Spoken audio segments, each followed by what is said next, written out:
شوال کا جو مہینہ ہے، اس مہینے کے تعلق سے جو تفاصیل ہیں، یہ جو احکام ہیں، اس کی خصوصیات ہیں، اس کے فضائل ہیں، ان میں پہلی بات یاد رکھنے کی یہ ہے کہ شوال کا مہینہ آزادی کا نہیں ہے، نئے سرے سے پابندی کی تجدید کا ہے۔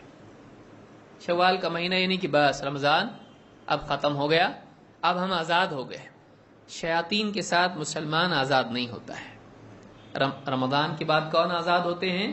شیاطین۔ مسلمان کے لیے آزادی نہیں ہے، مسلمان ہمیشہ پابند رہتا ہے۔ لہذا بہت سارے لوگوں کا حال یہ ہوتا ہے کہ وہ رمضان میں اپنے گناہوں کو روکے رکھتے ہیں۔ کس لیے؟ شوال کے لیے۔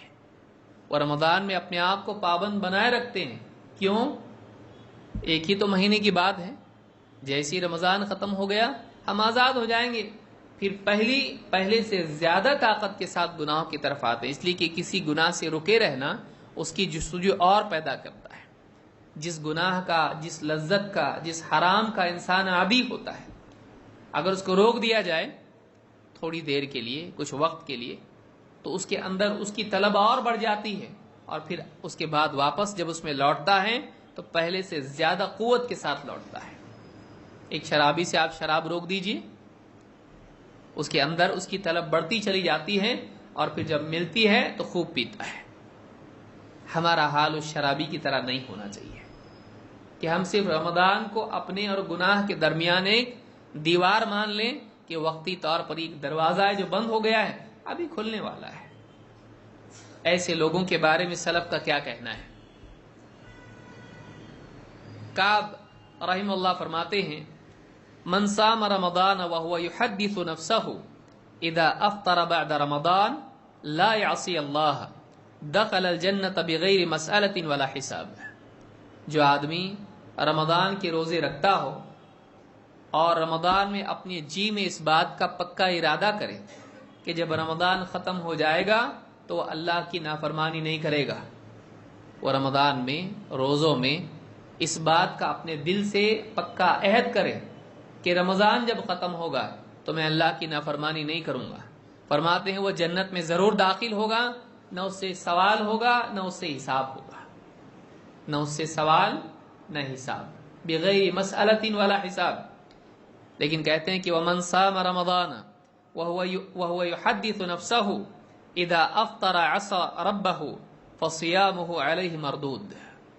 کہتے ہیں لیکن وہ آدمی جو رمضان کے مہینے میں روزہ رکھے اور دل میں یہ تمنا لیے ہوئے ہو، دل میں اس کا ارادہ پختہ یہ ہو کہ جیسے ہی رمضان ختم ہو جائے گا وہ واپس سے ان گناہوں میں لوٹ جائے گا، اپنے رب کی نافرمانی پھر سے کرنے لگے گا، اپنے دل میں اس کا یہ ارادہ ہو، چھپی ہوئی اس کی ایک تمنا اور خواہش اور نیت ہو، فرماتے ہیں کہ اس کے روزے اس پر لوٹا دیے جائیں گے۔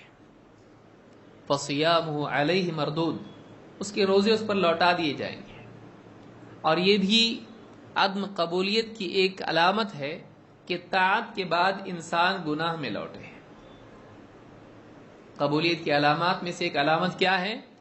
کہ اللہ رب العالمین بندے کو ایک نیکی قبول کر کے اگلی نیکی کی توفیق دے، یہ بھی قبولیت کی علامت ہے۔ اگرچہ عمل ادا ہو جاتا ہے لیکن ادا ہونا الگ ہے، مقبول ہونا الگ ہے۔ آدمی بعض اوقات نماز پڑھ لیتا ہے، اس سے فریضہ ساقط ہوتا، اللہ قبول نہیں کرتا ہے۔ انما یتقبل اللہ من المتقین، اللہ قبول کرتا ہے متقین سے۔ جو آدمی رمضان مہینہ بھر گزار دے اور متقین بن پائے، کیسے وہ قبولیت کی اللہ رب العالمین سے امید رکھتا ہے؟ ایسے آدمی کو چاہیے کہ وہ اللہ سے توبہ کرے، اللہ سے توبہ کرے کہ رمضان کا مہینہ ایک آدمی کو متقی نہ بنائے۔ ایسا آدمی ناکام و نامراد ہے۔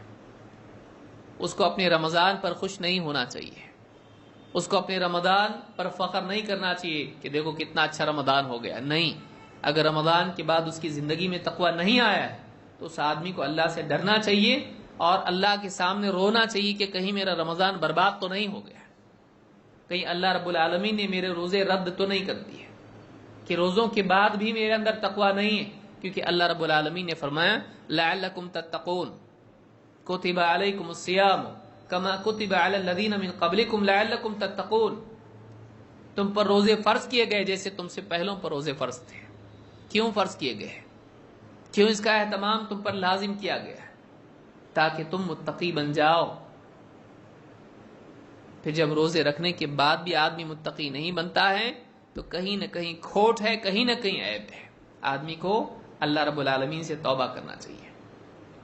لہٰذا یہاں پر آپ دیکھیں سلف کہتے ہیں کہ جو آدمی رمضان میں یہ نیت رکھے ہوئے ہو کہ رمضان کا مہینہ ختم ہوتے ہی پھر سے میں اپنی معاصی کی زندگی میں دندناتے بھاگوں گا، دوڑوں گا، لوٹوں گا، ایسے آدمی پر اور اس کے روزے اس کے منہ پر مار دیے جائیں گے، لوٹا دیے جائیں گے، اللہ نہیں قبول کرے گا اس کو۔